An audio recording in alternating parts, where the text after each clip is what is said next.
Professions exist to do that for society which they cannot do for themselves and without which society cannot flourish. Stop and think about that. If the society can do it for yourself, you don't need a profession. But if it's necessary for the society to flourish, like be well, like be secure, and the society cannot do for itself, then it may organize that work under a profession and give the profession great autonomy. And we've been sitting here today talking back and forth about how much autonomy should the military have, and how do we want them to exercise that autonomy in civil-military relationships. I would submit to you that that relationship between the profession and the society that it's defending is a deeply moral relationship, and that therefore the person considering dissent has to use a moral calculus, not just a policy calculus that's on the chart. They have to use a moral calculus to determine whether or not they're going to participate in dissent. This is not personal policy analysis. This is the moral calculus between a professional and a client. And in that sense, I think that there's a different framework. I would use this framework. I think military professions in America have three principal trust relationships that they are responsible for maintaining. And again, who is responsible in the military? The colonels and the generals. They are the strategic leaders of the profession. The responsibility, the moral responsibility, rests with the profession. The strategic leaders are the professionals that are responsible for executing that moral responsibility, and I'd say there's three. There's one with the client. The client is defenseless if the profession cannot behave as a profession when the client wants it. Not 2 years later after you've fumbled a counterinsurgency campaign at great expense for 2 years. That was a conspicuous failure by the strategic leaders of the military professions, that we did not have either the knowledge or the expertise at the time that it was needed. The second set of trust relations are the interpersonal relationships that occur at the civ-mil nexus. Peter alluded to some of those he's experienced at the NSC.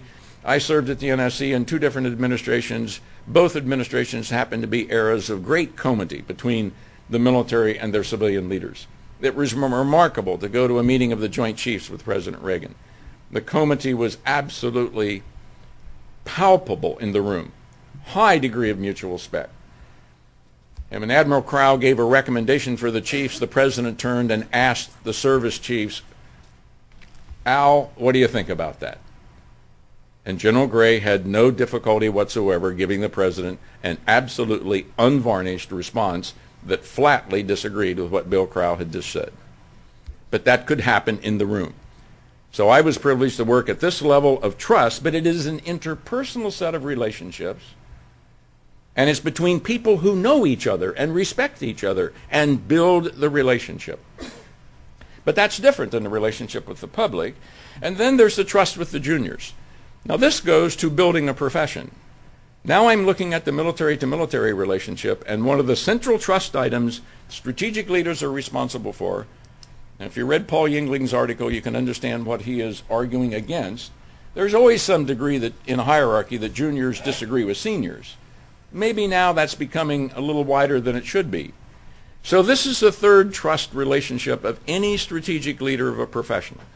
What I advocated in my paper, and I'll close with this point, is that strategic leaders of professions, because of these three unique trust relationships, should go down those factors on the left side of this matrix and ask themselves the question, and then evaluate each of these relationships and say, now, what's the gravity of the issue? Is this really an issue that is grave with respect to national security? Here I agree with Lenny Wong and Doug Lovelace entirely. This is the start point. If the issue is not grave, there should be no consideration of dissent. The second one is much more tricky, and the second one is probably least well understood, so let me take a minute to talk about it. The second issue is, what is the relevance of the exact point of disagreement over which the professional is preparing to dissent? What's the relevance of that issue to the expert knowledge of the profession? Not the personal knowledge of the individual, the expert knowledge of the profession. Remember, members of professions have an obligation to the client in two ways. The first obligation is to be able to practice, protect the client when they want to be protected. But the second obligation to the client is also the obligation to the expert knowledge. There is a moral space inside professions. A number of ethicists believe, and I agree with them, and incidentally this is a topic of increasing research right now, there is a moral space inside professions where professionals are morally obligated to profess. That's where the word comes from. And if the issue in debate is core, spot on within what they are obligated to profess, then that's a very strong grounds for considering dissent. If it's a relevance to their expertise that is only tangential, or if it's something that they're personally interested in but is not in the realm of expertise at all, he was micromanaging. Come on. What was it about the disagreement in this administration between the civilian leaders and the military leaders that rested solely in the core of the military expertise? And I think if you read the records, there were some. So anyway, the moral space of the professional, absolutely the second thing to consider. Third, what's the degree of sacrifice in the act of dissent? This is probably most important for the juniors. Juniors expect their leaders to sacrifice for them.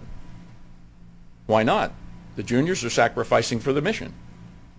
This is the ethic of all the services. If this is a dissent by an individual with no personal sacrifice involved, then it's going to ring rather hollow with juniors. And the same for the timing of the dissent. If a moral decision is made by a professional, a moral decision that I must dissent from this action because of either the relevance of the knowledge, the gravity to the nation, then that dissent should occur immediately. Why wait? Once you have a moral obligation, moving from moral intention to moral agency is a problem for all professionals. But people who look at professions expect professionals to be able to move from intentionality to agency far faster than other people. That's why they're professionals. That's what the ethic of the profession holds. We want our leaders.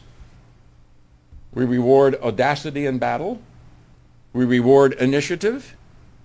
Now, there is a time for thoughtful reflection, but the timing, once the moral decision is made to dissent, I would submit, the act of dissent should follow quite rapidly thereafter. And the last point that I'm sure every person who considers dissent automatically thinks of, but I put it up here anyway.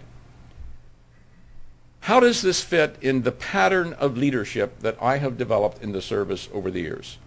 Is this going to be seen as authentically who I am, or is this going to be seen and therefore misinterpreted by its inauthenticity? As you well know, the newer theories of leadership are now entitled theories of authentic leadership. The theories based on mutual risk sharing, etc., which also speak to the degree of sacrifice and the timing. But this is an issue that only the person can resolve for themselves. But I would say that any uniformed officer, active or retired, considering an act of dissent, has to understand quite clearly what are the three trust relationships that they hold in their hand. They're stewards of these by who they are. Do I want to take these trust relationships and erode them by this act of dissent, or am I going to reinforce them? And the analysis I would submit is down the left-hand side. So where do I come out on this?